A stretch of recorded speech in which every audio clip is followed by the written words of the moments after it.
must accept finite disappointment, but never lose infinite hope. Martin Luther King Jr. Hope is what synergy groups and synergy processes are all about. While we all may have experienced some disappointment, we hope that in coming together and working together, that things will get better, that something will change. And how we take that most fundamental desire, hope that by working together things will get better, and make it happen is most often through the process of collaboration. So collaboration is one of those words that starts with C. And there are a number of them that we tend to use almost interchangeably. Collaboration, communication, cooperation, consultation, compromise. And they all tend to sort of become the same thing to us sometimes. But we believe that collaboration encompasses all of those other words. Collaboration is bigger and it's more robust, and it is the tool by which hope is given the opportunity to really turn into change. So we see examples of collaboration every day, from vacant lot to thriving garden, from distrust and dysfunction to reliable, sustainable partnerships. Synergy groups are amazing models of collaboration. At the synergy table, you have information shared, you have ideas that are exchanged, interests of the people around the table are explored, understanding is certainly increased, and quite often change is created. But sometimes this is more difficult. Sometimes the issues are large or complex or both, and sometimes the conflict is just big and nasty.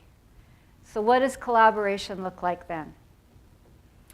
So we think that there are at least 3 foundations for collaboration, particularly when you're dealing with that tough stuff. The first is that the people who will be involved in the process have the chance to help shape it. Well, that sounds easy enough, right? Like asking people at the beginning of a meeting if they'd like to add something to the agenda. Well, yes, and have they also had the chance to talk about what are the objectives for this process? How will information be shared? How will meeting notes be kept? Who are the right people to be around this table?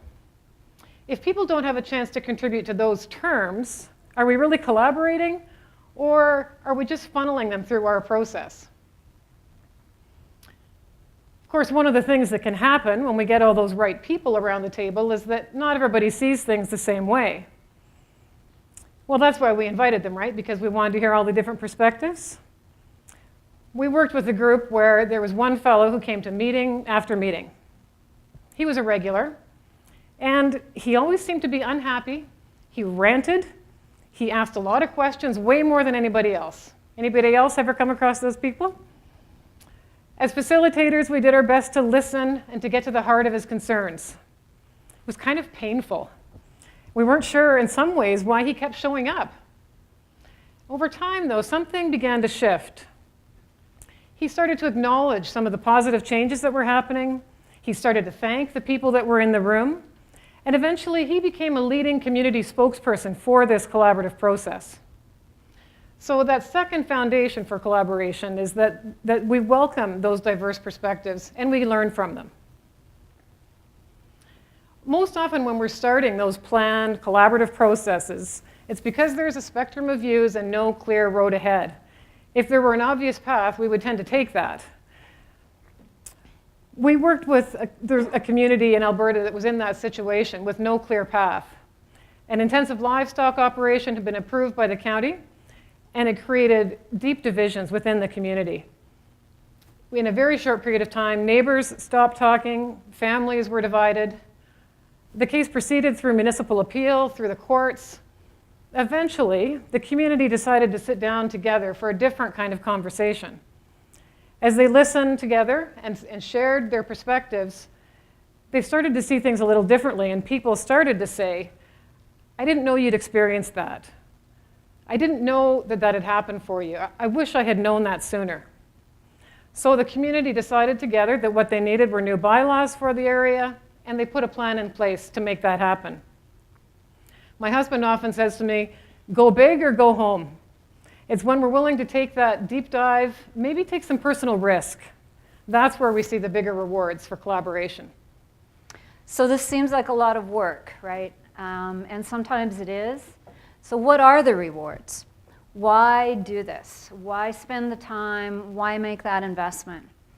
And it's because of what happens through the process. It's what happens to every individual that's involved in the process and what happens to the group. Individuals and people who participate in synergy processes or other collaborative events have feelings after of understanding. They understand other people more than they did before. They understand themselves more. Feelings of respect. People have treated them with respect, and they've also respected the opinions of others. And also acceptance. And for groups, groups can come together and form reliable, sustainable partnerships. They can produce innovative solutions to things, and they can move towards a common alignment. So sustainable, interdependent partnerships. That's the kind of thing that we're looking for that are the product of these kinds of processes. And these are formed when the success of one depends on the success of the other. The kind of relationship that doesn't just happen overnight, that it requires the continuing maintenance of that relationship. It requires people to be continually interested in the interests and the needs of the other party.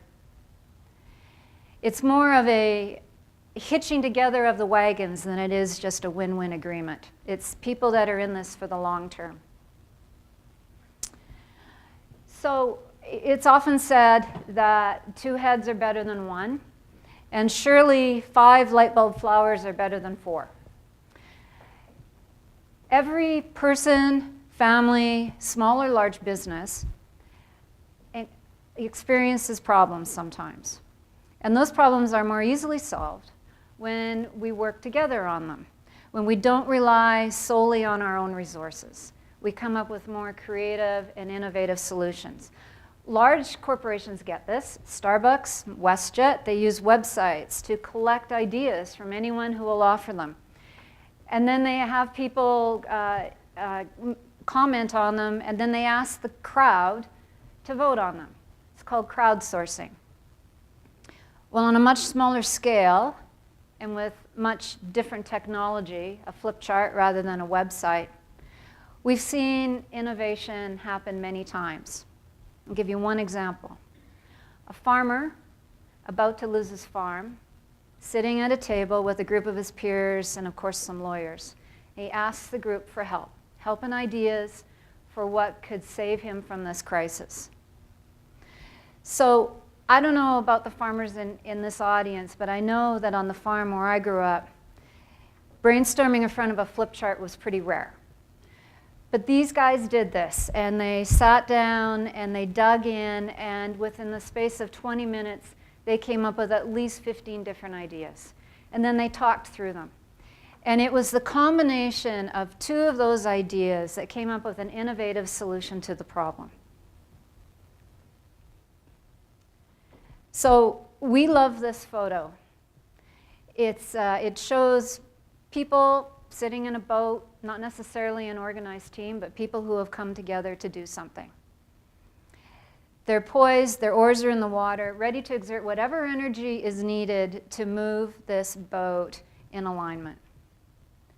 It shows inspiration, which is the stimulation of mind and emotion to a high level of feeling or activity. It shows aspiration, the longing, desire, ambition to achieve a goal. And of course, it shows collaboration, which is just simply people coming together to work on something, or create something, or produce something. So it's all good, and it's all hopeful. So where people are keen to come together, where the good ideas are flowing, hope is easy to nurture, and collaborating can be fun. What about the other scenarios where hope shows up as anger, crying, frustration, shouting? Aren't these all expressions of a desire for change, of buried hope? In these difficult situations, we still need to nurture hope. And we need to look inward. Whether we're representing a company or a community or a family, hope starts with us as individuals, as people. And that's where collaborating starts. What are my intentions here? What assumptions am I making about others? How are my actions being perceived? It's when we're willing to ask these difficult questions of ourselves, that's when there's hope. Hope for innovation, hope for partnerships, hope for new shared dreams. Margaret Whately said, "There is no power for change greater than a community discovering what it cares about." So as we work together, let's take the time to discover what others care about and to share what we care about. Go ahead, dig in. We might get our hands dirty. That's okay. That's where the real power of collaboration is. It starts with each of us. It starts with me. Thank you. Thank you.